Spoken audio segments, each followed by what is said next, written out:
when I posted a video on Instagram Reels about books I think conservatives would ban from school/public libraries, American conservatives, if they were aware of their existence. Naturally, Babel and Blood Over Brighthaven were in that video because in the video, I basically said that, at least when talking about Babel, the things that conservatives wouldn't like about the book were very aggressive criticisms on colonialism, imperialism, and most of all, capitalism. Wow. In the book, capitalism and its greedy quest for money and power leads to things like abduction of foreign children, shooting up China with a crazy amount of freaking opium. Almost every bad thing that happens to our characters in this book can be traced back to capitalism. After I posted it, I got a reply from a self-proclaimed conservative saying that they love almost every book I mentioned. Naturally, I was like, that's wild.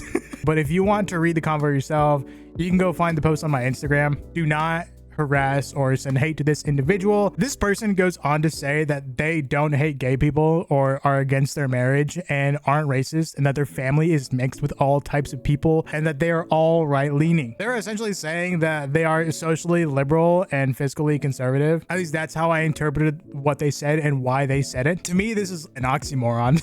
It is not possible for both things to be true. If you're gonna be socially liberal, you have to acknowledge that fiscally conservative policies significantly affect and harm groups of people that you are supposedly socially liberal towards. Anyway, it's not the point. Sorry for this scripted tangent. This person goes on to tell me that Babel by R.F. Kuang is their favorite book of all time right now.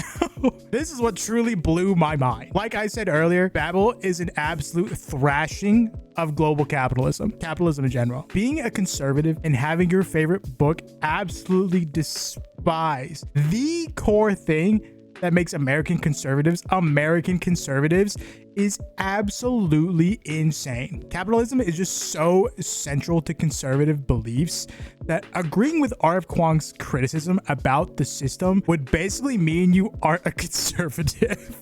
It is not possible to be anti-capitalist and be an American conservative. But before this person told me that their favorite book is Babel, I called them out on voting for things that are being directly criticized by Babel, which they then proceeded to say that not everyone right-leaning falls under the same blanket. And, you know, yes, obviously. But like I said, when it comes to what he says next about Babel being his favorite book, I would argue you cannot be an American conservative without believing in modern capitalism. In my opinion, if you claim to love this book but are supposedly a conservative, you either A, did not understand the point, B, did understand but choose to ignore and disagree with her, aka evil, or C, you did understand but don't want to implement that new understanding into your current beliefs and come to some new conclusions about yourself.